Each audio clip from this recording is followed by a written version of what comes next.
नालायक बंदा था वो, ये प्लेट में दिया था इस इमरान साहब को। नून लीग का किस सियासी जमात के उम्मीदवार के साथ कोई कांटे का मुकाबला होगा या आपको वन साइडेड ये इलेक्शन में दिखाई दे रहा है? कांटे का मुकाबला तो मुमकिन नहीं है, क्योंकि लोगों ने देख लिया कि पीटीआई के दौर में इधर हमारे साथ क्या हुआ। तब्दीली का नारा था लेकिन तब्दीली आई नहीं, उस हिसाब से नहीं आई।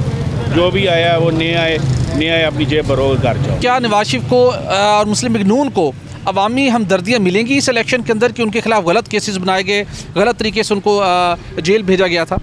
बिल्कुल सर, क्यों नहीं, इंशाल्लाह। ये तो आपको भी पता है ऐसा, क्योंकि इन्होंने जब भी ये आए इक़्तिदार में तो इनको पूरे मतलब मुल्क अपने 5 साल इनको पूरे नहीं करने दिए कभी भी इनको, नवाज शरीफ साहब को। जब नवाज शरीफ साहब 2018 में जब जा रहे थे यहाँ से इक़्तिदार से, तो उस टाइम ये प्लेट में दिया था इस इमरान साहब को, लेकिन उनको चाहिए था इस मुल्क को आगे बढ़ाते, लेकिन उनसे नहीं हो सका। नालायक बंदा था वो, उनसे ये आगे नहीं बढ़ सका सर, समझ गए ना। तो हम तो ये कि फिर बाद उन्होंने 9 मई का जो सा वाक़या हुआ है उसका भी पुरज़ोर मज़म्मत करते हैं हम उसके बारे में, क्योंकि उसमें भी इसने बहुत ज़्यादती की है, क्योंकि ये फ़ौज के साथ, क्योंकि ये फ़ौज को नीचा कर दिया था उसने, क्योंकि ये हमारी फ़ौज है और हमारे लिए ये ठीक है सर। तो बाकी है कि हमारा जो सा नवाज शरीफ साहब है जी, इंशाल्लाह वोट इन्हीं का है यहीं पे टेंच का, क्योंकि यहाँ पे इस टाइम नवाज शरीफ का ही है वोट नून लीग का। पीटीआई से जब वो वज़ीर-ए-आज़म बने, उनकी गवर्नमेंट से, उनकी जमात से क्या गलतियाँ हुई कि जिसकी वजह से उनका वोट बैंक भी मुतासर हुआ है, लोग उनकी कारकर्दगी से मुतमिन नहीं है? सर वो तो ज़्यादातर यू टर्न ही लेते रहे, क्योंकि जो काम बोलते थे उस पर मतलब है कि कायम नहीं रहते थे। कोई काम नहीं किया उन्होंने, कोई काम सिवाय चोर और इस बारे में, बस और कोई काम नहीं किया उन्होंने। जी, आमिर महमूद कियानी साहब जब 2018 के इलेक्शन में पीटीआई की टिकट पर इस इलाके से उन्होंने फतह हासिल की थी, लेकिन अब वो इस्तेहकाम पसंद पार्टी ज्वाइन कर चुके हैं और इस्तेहकाम पसंद पार्टी बड़े बड़े दावे कर रही है कि हम लोगों के मसाइल हल करेंगे, मज़दूरों के ज़िंदगी बदलेंगे, मुल्क को मौशी बेहतरी की तरफ लेके जाएंगे।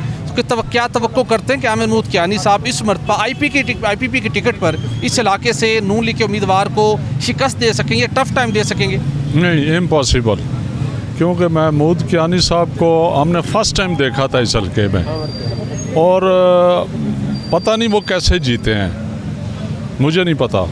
पूरे हल्के से पूछ लें, वो अपने कभी भी मैंने उनको इधर नहीं देखा और ना ही ये जीतेंगे, बिल्कुल नहीं जीत सकते महमूद कियानी साहब। नून लीग से कैसी तवक्को आते हैं आपकी? नून लीग से देखें आप, इनका पहला दौरे हुकूमत देख लें मियाँ साहब का, कि पाकिस्तान बुलंदियों की तरफ जा रहा था और इसको एकदम गिरा दिया गया है, पता नहीं कैसे क्यों गिराया है। अगर उनको 5 साल करने देते मियाँ साहब को तो पाकिस्तान आज एशियन टाइगर बन चुका होता। अगर उस वक्त मियाँ नवाज शरीफ को वज़ीर-ए-आज़म से ओहदे से ना उठाया जाता और इस तरीके से जैसे पार्टी आगे बढ़ रही थी, तो पाकिस्तान के मौशी मसाइल आज हल हो चुके होते और पाकिस्तान वाकई ही एशियन टाइगर बन जाना था। यार हम तो देखते हैं ना, वो तो 5 साल की बात नहीं है ना, ये तो 70 साल से 2 पार्टी है, एक बैठता है दूसरा बैठता है ना। हमने 70 साल में क्या देखा?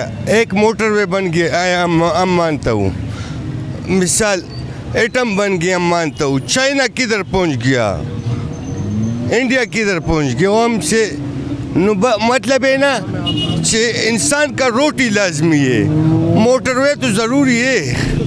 खुद 70 साल में खाली एक मोटरवे, खाली एटम, लोगों ने एटम भी बनाया, चांद तक पहुंच गया। हम नीचे ज़मीन पर नीचे जाता है, लोग 70 साल से भूख से मर रहे। पेट ज़रूरी है, एटम ज़रूर, हमारा भी एटम ज़रूरी नहीं है। हम गरीब लोग हैं, हम वो आदमी को सपोर्ट करते हैं। कौन सा आदमी गरीब को मिसाल रोटी देता है, मकान देता है, कपड़ा देता है? ये तो हमारे से 70 सालों में कपड़े हमसे निकाल दिया, हमको कुछ भी नहीं दिया जी।